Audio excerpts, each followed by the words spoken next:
नमस्कार, मैं हूं आपके साथ पूर्वी राय और आप देख रहे हैं तक्षित न्यूज। पुलिस कमिश्नर कार्यालय पर मध्य प्रदेश के डीजीपी और इंदौर पुलिस कमिश्नर की मौजूदगी में शहर में बढ़ते अपराध और उन पर लगाए जाने वाले अंकुश को लेकर शहर भर के वरिष्ठ पुलिस अधिकारियों की एक बैठक आयोजित की गई। वहीं पुलिस ने सक्रिय होते हुए इंदौर के जोन 4 में 250 पुलिसकर्मियों ने देर रात चाकूबाजों की धरपकड़ कार्रवाई करते हुए अल सुबह तक चाकूबाजों को हिरासत में लिया।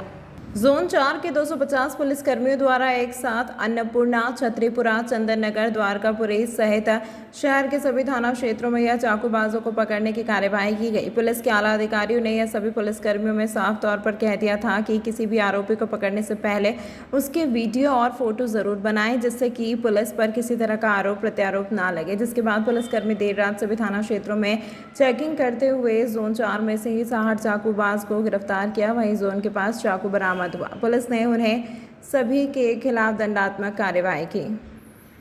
अभियान में चाकूबाज थे और ऐसे जी, विगत कुछ दिनों में लगातार चाकूबाजी की घटनाएं बढ़ी हुई समझ में आई हैं और कई खुले क्षेत्र में जो है चाकूबाजी की घटनाएं जो हो रही थी, तो उसको मद्देनजर रखते हुए जोन 4 के जितने भी ऐसे आरोपी थे जो 324, 326 जो पहले चाकू चलाने के अपराध में बंद हुए हैं, उनको सूचीबद्ध किया गया था और लगातार पूरे सभी थानों से 5-5 टीमें तैयार करा के और देर रात हमने रात को 4 बजे से लेकर सुबह 8 बजे तक का अभियान चलाया और सभी ऐसे अपराधियों के घर पे दबिश दी, जिसमें लगभग हमने 200 से अधिक अपराधियों के घर पे दबिश दी है और 60 अपराधियों को गिरफ्तार करके जेल पेश किया गया है। कई लोगों के पास में हथियार भी बरामद हुए, उनके विरुद्ध वैधानिक कार्रवाई करी गई है।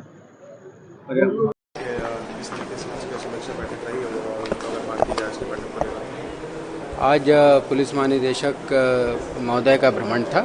उन्होंने सीपी ऑफिस का भी अवलोकन किया है, क्योंकि ये अभी ही यहाँ पर शिफ्ट हुआ है, उसकी पूरी व्यवस्था देखी है।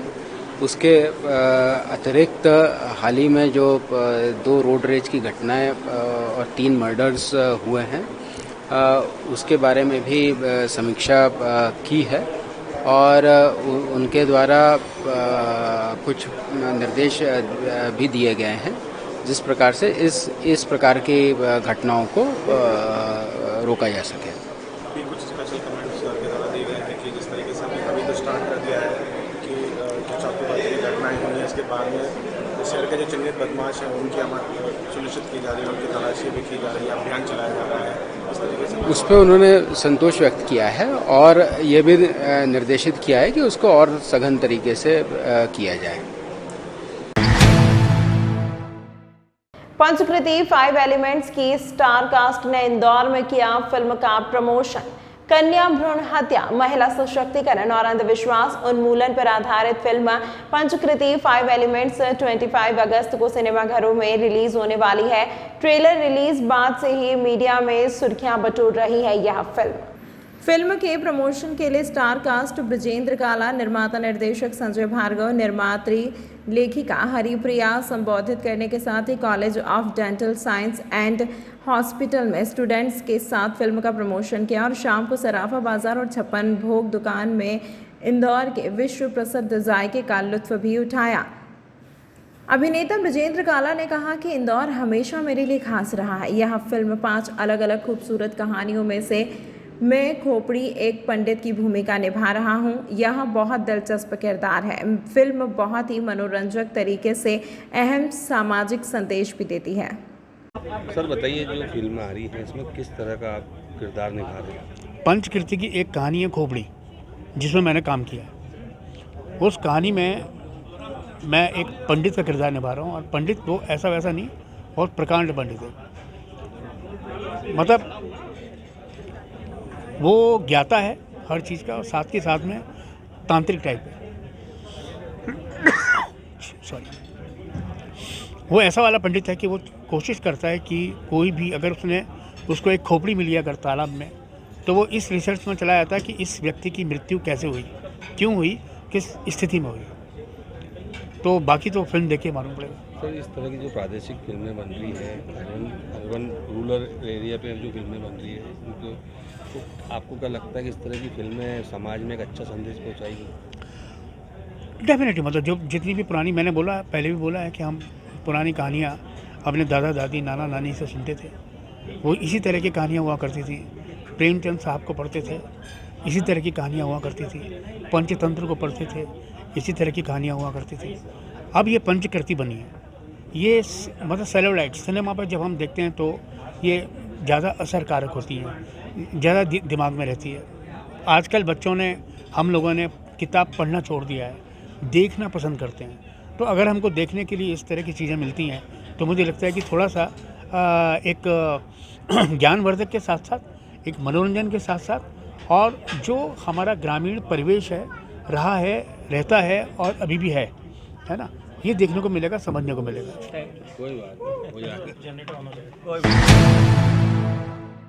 इंदौर में आज एसोसिएशन ऑफ ऑर्थोपेडिक सर्जन के द्वारा जॉइंट रिप्लेसमेंट को लेकर एक कॉन्फ्रेंस का आयोजन किया गया, जिसमें देश के अलग अलग हिस्सों से कई ऑर्थोपेडिक डॉक्टर शामिल हुए।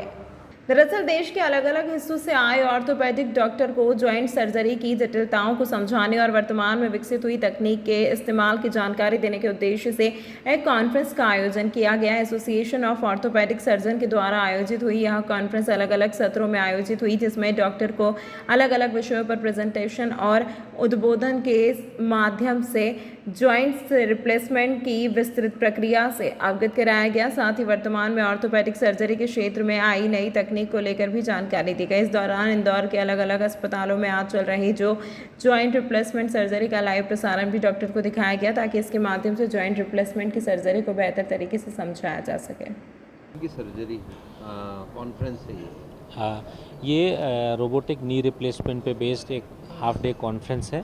इसमें लाइव सर्जरीज भी हैं, इसमें 2 लाइव सर्जरी करके दिखाई जाएंगी जो हमारे इंदौर और इंदौर के आसपास से पेरिफेरी से जो ऑर्थोपेडिक सर्जन्स हमारे कलीग्स आ रहे हैं उनके साथ सारे विषयों पर डिटेल में डिस्कशन होगा कि जॉइंट रिप्लेसमेंट सर्जरी को और भी बेहतर कैसे बनाया जा सकता है, ताकि पेशेंट्स जो हों उनका रिज़ल्ट बेहतर हो और उनको अच्छा अनुभव प्राप्त हो। सर, इस तरह के जब ऑपरेशन होते हैं तो उसकी कॉस्ट सबसे ज़्यादा आती है, तो उसको लेकर भी कुछ काम किया जा रहा है इस कॉन्फ्रेंस में? नहीं, इस कॉन्फ्रेंस में कॉस्ट को लेके तो कोई डिस्कशन नहीं होगा बेसिकली, बट कॉस्ट को लेके हमारे मोदी जी ने ऑलरेडी इम्प्लांट पे कैपिंग कर रखी है कि एक लिमिटेड इम्प्लांट्स हो। तो पहले जो इम्प्लांट 2 लाख, 2.25 लाख के आते थे वो 65-60 हज़ार रुपये में भी अवेलेबल हो गए हैं। और यदि देखा जाए तो 10 साल पहले भी ये सर्जरी की कॉस्ट अप्रॉक्सीमेटली 1.5 से 2 लाख हुआ करती थी और आज भी वही है। तो इतनी महंगाई बढ़ने के बाद भी सर्जरी की कॉस्ट रुकी हुई है, ये अच्छी बात है। और ज़्यादा से ज़्यादा पेशेंट इस सर्जरी को लाभ ले सकें यदि वो उनको जॉइंट रिप्लेसमेंट की ज़रूरत है, तो उसके लिए अवेयरनेस होना चाहिए। और लोगों में, पेशेंट्स में मेडिकल इंश्योरेंस की भी अवेयरनेस होनी चाहिए, ताकि कॉस्ट की वजह से किसी को अपना ट्रीटमेंट कंप्रोमाइज़ ना करना पड़े। ये कॉन्फ्रेंस जो है वो ऑल ओवर इंडिया में इसका, हाँ, ये कॉन्फ्रेंस हमारे, हाँ जी हाँ, इसका जूम के मीटिंग के ज़रिए और यूट्यूब के ज़रिए ऑल ओवर इंडिया में हम कर रहे हैं। केयर ग्रुप में हमने विशेषतः हमारे जो कलीग्स हैं, ऑर्थोपेडिक सर्जन्स हैं, उन सबको इनवाइट किया है। वो जूम मीटिंग के ज़रिए हमारे साथ जुड़ेंगे। और ऑर्थोपेडिक फ्रेटर्निटी में भी रिकॉर्ड भी हो रहा है, रिकॉर्ड भी वर्ल्ड रिकॉर्ड बनने नहीं, वर्ल्ड रिकॉर्ड नहीं है सर, ये तो नंबर ऑफ़ सर्जरीज़ हैं जो यहाँ हो रही। नॉर्मली इंदौर शहर में इतनी सर्जरी एक साथ नहीं होती है और यहाँ पे आज कर रहे हैं क्योंकि हमारे पास पेशेंट्स थे। हमने वर्कशॉप के लिए हॉस्पिटल से थोड़ा सा डिस्काउंट भी ले रखा है ताकि लोगों को इसका फ़ायदा हो जाए। तो मैं चाहता हूँ कि ज़्यादा से ज़्यादा लोग एक कॉन्फ्रेंस में अपनी सर्जरी करा लें तो अच्छा है। आपका पूरा परिचय? मैं डॉक्टर विनय तंतुआ हूँ, orthopaedic surgeon, mainly joint replacement और आर्थ्रोस्कोपी की प्रैक्टिस करता हूँ और KRCHL हॉस्पिटल में रोबोटिक जॉइंट रिप्लेसमेंट डिपार्टमेंट में हेड हूँ। इंदौर में नगर निगम के द्वारा राजवाड़ा के आसपास फुटपाथ पर दुकान लगाने वालों को लेकर एक कवायद शुरू की जाएगी, जिसमें नगर निगम आयुक्त ने अपने कुछ दिनों में इसकी कार्य योजना बनाकर व्यवस्थित रूप से मुहिम चलाने की बात कही है। दरअसल राजवाड़ा के आसपास के अलग अलग 13 व्यापारिक संगठनों के द्वारा फुटपाथ पर दुकानें लगाने वालों को लेकर नगर निगम आयुक्त और पुलिस से शिकायत दर्ज कराई है, जिसमें उन्होंने कहा है कि इन लोगों के कारण अराजकता का माहौल बनता है, जिसके कारण उनका व्यापार काफ़ी प्रभावित हो रहा है। इसी को लेकर नगर निगम आयुक्त का कहना है कि जो फुटपाथ पर सामान बेचने वाले हैं उनकी संख्या में लगातार वृद्धि हो रही है और उनको लेकर एक व्यवस्थित कार्य योजना बनाई जा रही है, जिसमें यह पता लगाना ज़रूरी है कि वह सब लोग कहाँ से आए हैं और कब से वह अपना व्यापार संचालित कर रहे हैं, जिसको लेकर 1-2 दिन में मौका मुआयना कर ठोस निर्णय लिया जाएगा।